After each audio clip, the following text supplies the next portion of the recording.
Hey guys, this is Hooke's Law presented by Team 3.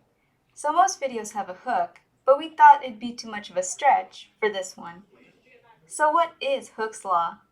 Hooke's Law is a theory of elasticity that states the extension of a spring is proportional to the force applied to it. Hooke's Law consists of three variables: F, which is the force applied to the spring, K, which is a constant specific to each unique spring, and X, which is the distance from the spring's original compressed state to its stretched state. We see Hooke's law in everyday products such as springs and trampolines, in tire suspension, and so much more. Springs are crucial parts in trampolines to attract and propel you into the air, while it is also helpful to keep your car from hitting the ground too hard. Hooke's law can help companies make sure they use the right springs to fulfill the product's needs. In order for us to begin experimenting with Hooke's law, we had to first gather the materials, which consisted of various forms of springs, and then a form of measurement, so either a meter stick or a ruler, and then weights that could be hung from the spring.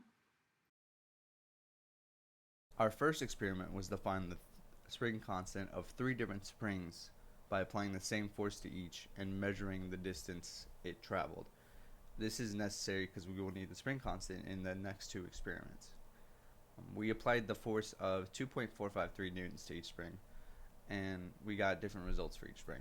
The first spring resulted in a K, or spring constant, of 153.3, the second one 129.1, and the third one 54.51. And if you look at the graph that we've constructed from this, you can tell that the spring constant, or K, is really just the slope of the line F equals Kx. For experiment 2, we are using the K constant for spring 3 that we found in experiment 1, and using that combined with different forces to try and predict how far the spring will stretch. I'd like to preface this part of the experiment by saying we were kind of limited in how we could measure X. We had to eyeball it on a meter stick.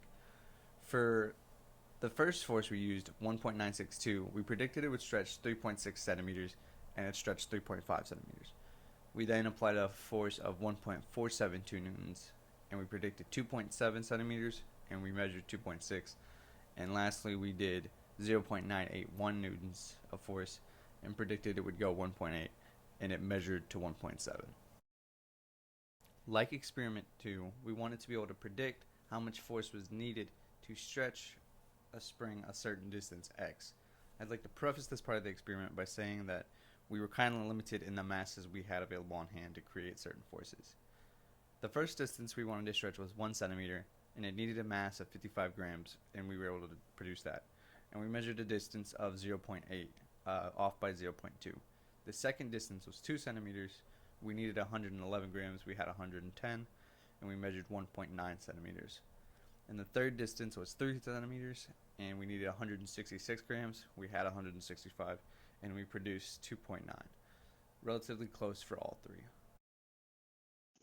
In conclusion, the Hooke's law equation, force equals negative kx, is very beneficial in finding the force applied to an elastic body, like a spring.